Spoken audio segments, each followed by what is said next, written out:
to myself. But there's things that has happened that, like injury wise, that's just been wild to me. Like I don't get. Um, and I got it. Blessings to him. I stayed in touch with him as well, just to kind of see how he's getting on. He's not only has he made a full recovery, he's already had two. Like a year later, he's had two MMA fights back. He won his first one back, and I think he just lost his second one. But it was like decision. So like, but he's good.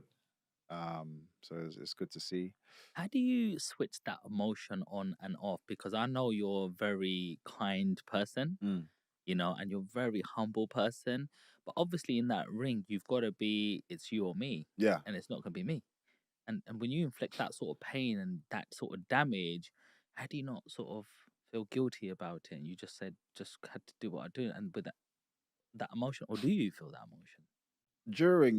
It's very difficult to be on both sides and be vicious and emotional. You have to pick a lane. It's very difficult. Otherwise, every time I land a punch, I'll be like, "Sorry, Yeah. are you okay?" Like, you couldn't do both at the same time. So yeah, you have to pick a lane. And I think everybody, regardless of who they are outside, everybody has a fight persona. My fight persona is MVP. MVP is a very selfish person, and he's going in there for the kill. Michael Page on the other side, like very different person. Both sides have aspects of each other. It's like a um, just what's the word I'm looking for? Like alter ego that is just coming out. And I always try to draw people down to people, like obviously a lot of people, especially in this country, into football. So if you watch football, I use like Wayne Rooney as an example, or even Paul Scholes. I'm a Man United supporter, so Paul Scholes is. Let me use Paul Scholes because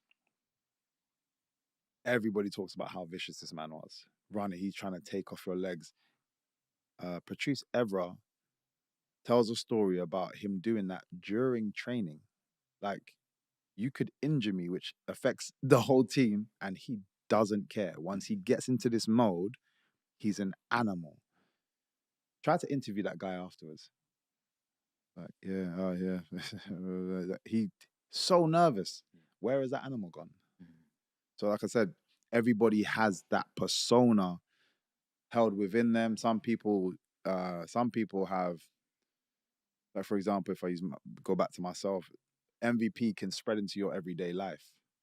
Sometimes because depending on how you grown, but because you get so much attention and that feels more exciting. Being that guy feels more exciting than being your normal self. So you're like, okay, you spread into your everyday, and then we start to realize people are like, man, I don't like this guy, and so on and so forth. I've been fortunate to have just the people around me, the upbringing, and I'd definitely say martial arts is a big key for me. Just having respect, bowing to people, strangers, helping up and coming guys in the gym come up as well as progressing forward. It was always a team effort. Just all these different things that I learned through martial arts kept me grounded as a person. So MVP stays when comes out when it's necessary and not doesn't spread into them every day. Fortunately, not everybody has that. But for the most part, people have a performance self and then have like how they are. Wow. Thanks for explaining that to us, man. That's just like it's like a Clark Kent and Yeah, Superman. You know what I literally. mean? It's It's literally like that. you're just like, hi, Yeah. I'm cool. I'm cool. And then the next one, Yeah, it is literally that. That's the best way to put it. love that, man. No, just so present listening, bro. It's just amazing hearing that sort of stuff. So let's talk about the fight you had with Kevin Holland. Yeah, I really enjoyed that fight. Actually, yeah. it just really made me appreciate how much of a striker you are. Mm. Them punches, the spinning elbows. Man, I don't know how you got that flexibility. I can barely just do this. Your elbows are already over there. You know what I mean? Um, and yeah, let's go through that fight because there was a time where he kind of I thought he got you the Mm. way he locked you, and then I don't know what you did, and you just got out of it. And it was like, how do you someone's in their best position and you've just like come out of it? Like, let's talk about that fight. What did you? How did you prepare for that fight going in? Again, I always try to just I always see it as if I can be better than my previous self, than my opponent. I don't really care for my opponent. So, as much as I know, I'm a fan of Kevin Holland, and it was even when I was speaking. So I was speaking to it was Hunter Campbell, who's like Dana White's right hand man. He's the one running so much, man. He's an amazing guy, such a cool guy. He's the one that kind of signed me on. He's like, look, this is the partnership. You need anything, you speak to me. You got any ideas, speak to me. But when he was kind of initially had our meeting about signing to UFC, he was like, how do you see your run? I was like, put me in the deep end and see if I can swim. Literally, because there's no point in me wasting time. I've been in the game long enough. I don't need to be built up. I think people are aware of, my talents if you're in that space and what I've done. So it's not like boxing where some people say you got ring rust, you need a warm up fight once or two before you go up, or I think everyone's different. Um, everyone's different. Some people feel the need, and I always say if you believe something, then it's true. So if as a fighter I believe ring rust is a thing, then it's true. Me as a fighter, I don't believe in ring rust. right? So if I'm out for 2 years, when I come back, when you see me on the show, I've done the training that's necessary. I don't ring rust doesn't mean anything to me. So that's my belief. So that's the thing. So I literally like throw me in the deep end. And I had a feeling out of everybody because regardless, as tough as everybody thinks they are, they're not stupid. They're smart fighters, shall I say?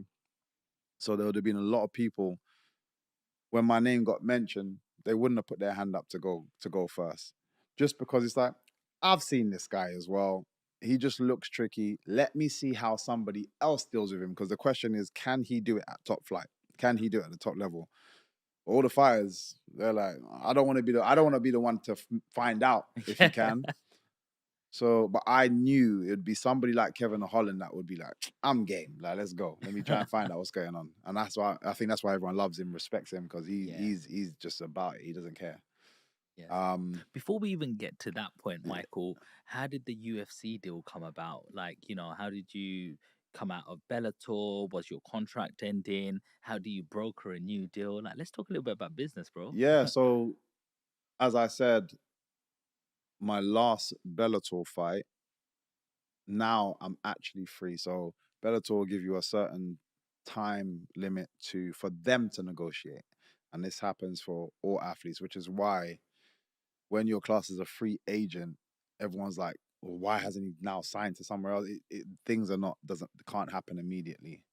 So Bellator, being the organization and a smart business, I guess, they give themselves a certain amount of time, stress free, from nobody else. So you're not coming to me saying, yeah, well, these guys offered me this. These guys, all you have to deal with is me. So again, smart. So I had to go through that phase, but I was already in the mindset of I just want to be a free agent. I don't think you guys value me the way I value myself. And what I mean is, like, financially speaking, you guys value me as an asset of the company, but your price tag to that is very different to my price tag to that. So I'm like, regardless, I'm gonna be a free agent. So, but I let them know that early. I was just like letting them know that earlier. But then it's like, cool. I'm free to just chill. I had to take my time, and everyone's asking me questions. I'm like, I'm handcuffed right now until a certain period is triggered. Once that period was triggered, then everybody came. How did you get in touch with like Dana White? So, like I said, the bare knuckle fight meant everyone got in touch with myself Okay. or my team. How does that feel? Yeah, it's nice. Like again, it shows that I'm I was as valued as I thought I should be valued. So then when things was happening, my coach was laughing, just like just worked out so perfectly, unintentionally, but it just worked out perfectly because everyone's like, "Yo, what's going on?" Like I said, they all came in, and I've got the best manager in the world, in Audi Attar.